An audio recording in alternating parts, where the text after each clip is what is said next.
Hello, my name is Tim Ehlinger, and I want to thank the town board from East Troy for the opportunity today to talk with you. I apologize for not being able to be present in person. However, I hope that the ideas and thoughts that I share today may be of some help in the deliberations that you are undertaking regarding stewardship of Lake Beulah and its surrounding communities. Let me first tell you a little bit about myself and why I think I'm here today. I've been working in the McGuire River watershed since the early 1990s when I came to UW-Milwaukee as an aquatic ecologist in the Department of Biological Sciences.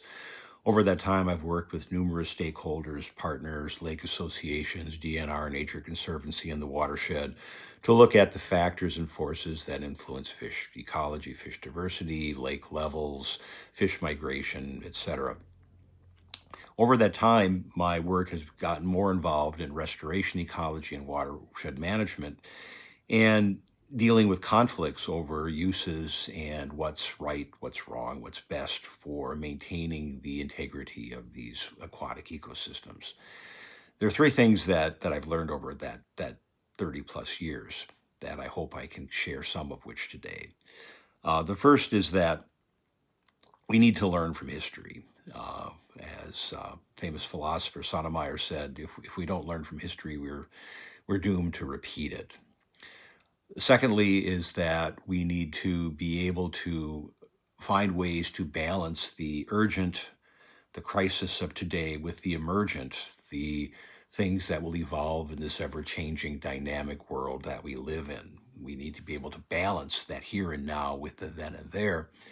And thirdly, and this is what I've learned from my mom, bless her soul, that we need to be able to engage friction to make a smooth surface, that if we engage creatively and constructively with our differences, we can find ways to make a better, more peaceful, vibrant livelihood.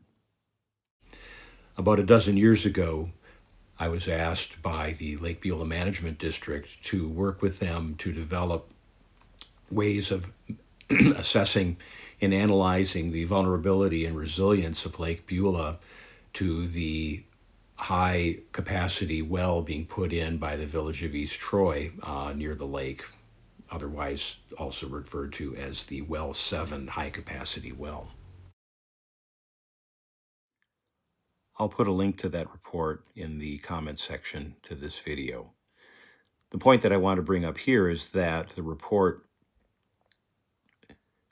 pointed to the important relationship between groundwater input coming in through springs that carry rich calcium relative to the amount of phosphorus input coming in off the watershed, which is a fertilizer that grows algae, and how the phosphorus and the calcium interact to form marl, which is a calcium phosphate compound, which strips the phosphorus out of the water and makes it unavailable to algae. And that marl settling down into the sediments is one of the most important factors keeping Lake Beulah in a clear water state, desirable to the people who live around and use the lake.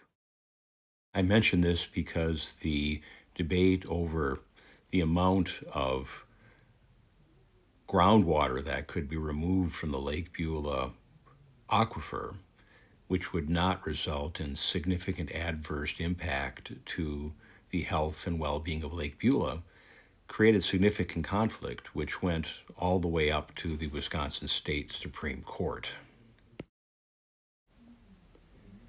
This conflict became the dissertation research topic for Andy McGuire, one of my students at UW-Milwaukee. Andy conducted an analysis of the dynamics of the conflict in this linkage between groundwater and surface water in the Lake Beulah system. He interviewed a large number of key stakeholders who were involved in the conflict and published his work in the journal Ecology and Society, the link to which that is provided in the comments section below. Andy's analysis uncovered three key controlling variables involved in the conflict. The first of these is the development mindset, and basically it boils down to smart growth and whether individuals felt it was or was not possible, whether it was just an ideal or something that could actually be implemented. The second controlling variable was identity, and that individuals felt that they were really part of a lake community, and they saw that community being part of their identity, compared to people who felt that they were more part of the town and the village, and this division between us and them, a key part of the dynamic. And the third, which is really the driver of the conflict, was the interaction between the identity and the development. And that led to so much of the disagreement, which then resulted in the case not being able to go to facilitation, but ended up going all the way to the state Supreme Court. So why am I taking the time to go over this history that so many of you have lived and are familiar with? The reason is that the Supreme Court decision, although it dealt with the immediate crisis, did not resolve the underlying drivers of the conflict, and that is the presence or the existence of a participatory, deliberative process for resolving conflicts around the environment, rather than going directly towards an order-based, court decision, policy-based, political solution that eventually happened. I don't have to convince you that coming to consensus these days on complex issues is not getting easier. The increasing lack of trust in science, the polarization of knowledge, and the mistrust of people who don't think like we do is only increasing. As mentioned previously, the problem arises when people lock into their preferred alternatives and take those positions seeking to get commitment from other people to follow their desired alternative. What's necessary in mediating conflict is for people to step back from those positions and focus on what's to the left of this figure here. Basically, develop the rapport that allows them to communicate, build the relationships so they can have civil dialogue concerning what their interests are, what options might be created based upon those shared interests, and what criteria could be used for selecting among the different options available. Only then can you sort of move into the right part of this figure, seeking to have collaborative alternatives developed that people can commit to, even though they might not be getting everything that they would have desired from their initial position coming into the negotiation. Based upon this model of negotiating a common language to construct shared understanding on complex issues, I approached the Lake Beulah Protection and Improvement Association to ask whether they would be interested in collaborating to develop a process for shared dialogue and collaborative stewardship in the Lake Beulah East Troy community. These conversations led to what we called the Lake Beulah Collaborative Stewardship Initiative. This initiative was developed to have three phases. The first phase involves setting goals and laying the foundation, which include a survey of stakeholders and meeting with representatives from the community to establish goals and themes for focus groups. The second phase was a series of community conversations and dialogues that would gauge and gather information from the larger community on their interests, their issues that were important to them. These community dialogues would have two parts. One would be conversations with key stakeholders that would be held in a panel format, followed by circle dialogues with the community at large in small group breakouts. The third phase would be bringing together the information gathered from phase 1 and 2, and with interested parties developing a sort of strategic system map for the issues at play and developing a framework that could be used for the construction of, development, and implementation of a strategic plan for the Lake Beulah watershed community. The survey was developed and implemented in the fall of 2022 and continued through the early part of 2023. Respondents were from two different groups, one from the Lake Beulah Protection and Improvement Association membership, and the other from social media platforms in the Lake Beulah East Troy area. You can see from this figure that people responded from all across the world, from California to Florida to the south of France. The survey drew responses across an array of ages. Respondents contacted through the LBPIA membership had a median age in the 60s and 70s. Not surprisingly, the membership contacted through social media was a bit younger, with median ages in the 40s and 50s.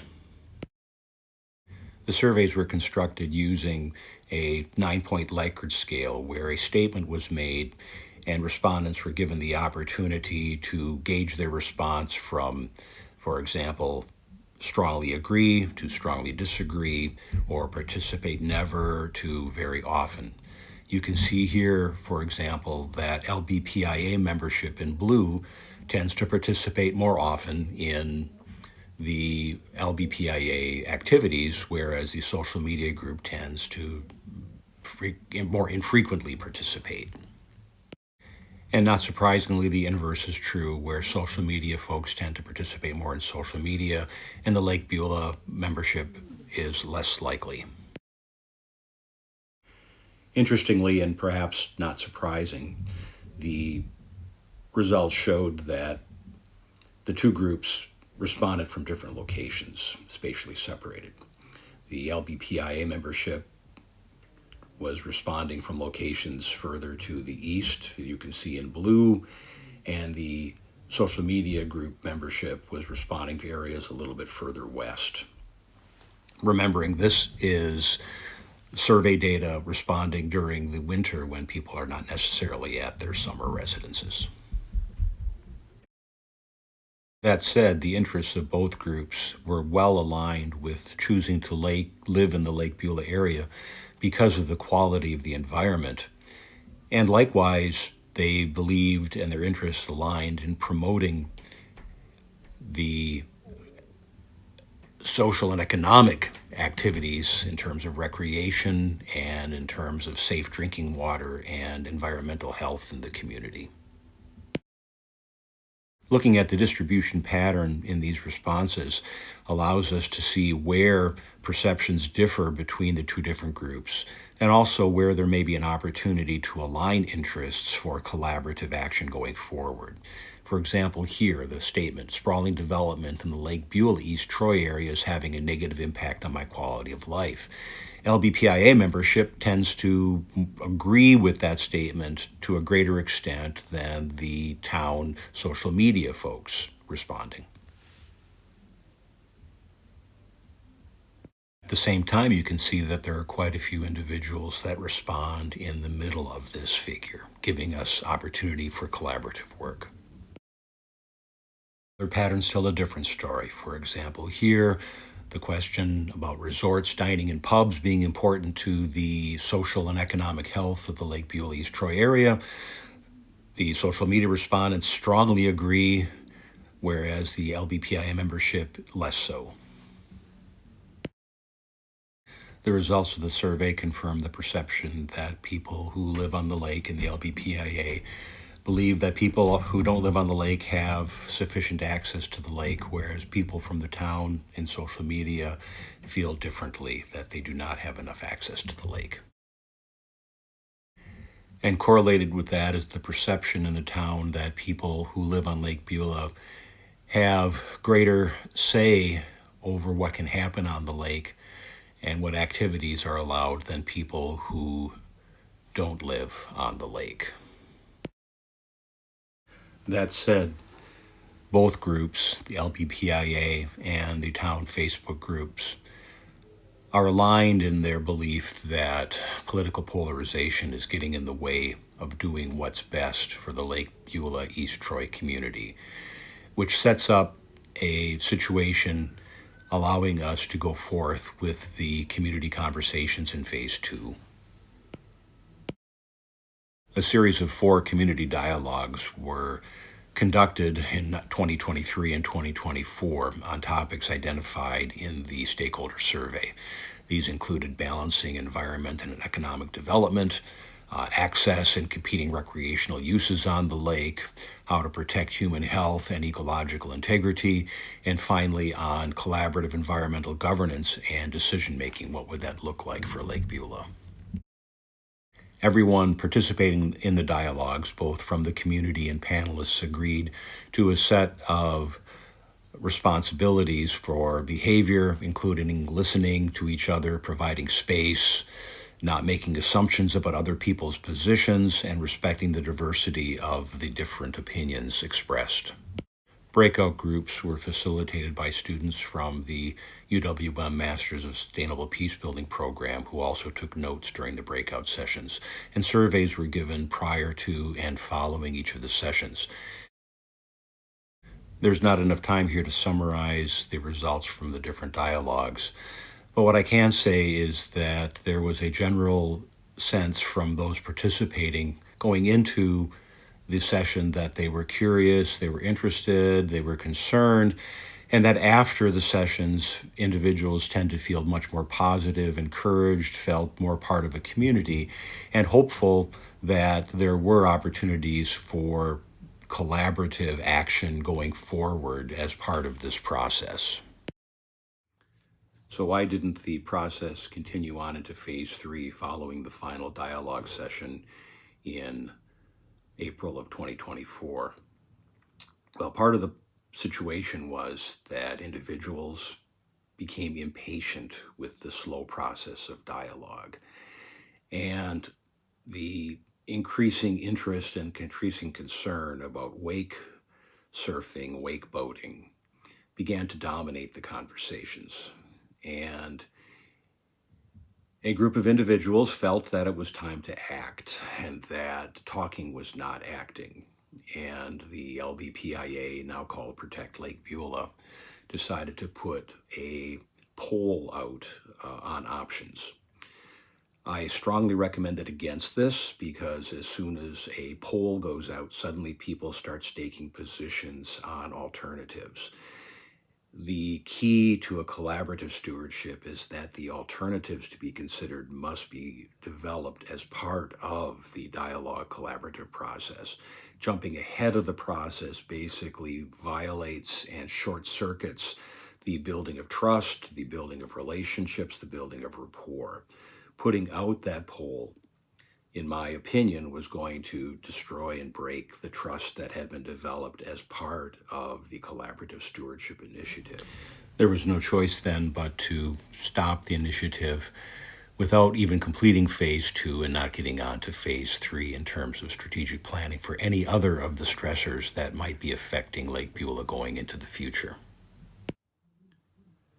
Unfortunately, Lake Beulah is not unique in what happened here. Patience takes time, patience takes effort, and it's not often that communities or political processes are willing to put that energy into a deliberative, collaborative process. And once that process is short-circuited, the damage is done, and that trust is very difficult to restore and rebuild. It usually takes another crisis to get people to realize, oh my gosh, we need to find a way to work together. That next crisis in Lake Beulah will happen. It's happening around the world through climate change, through population growth. Unexpected changes will occur.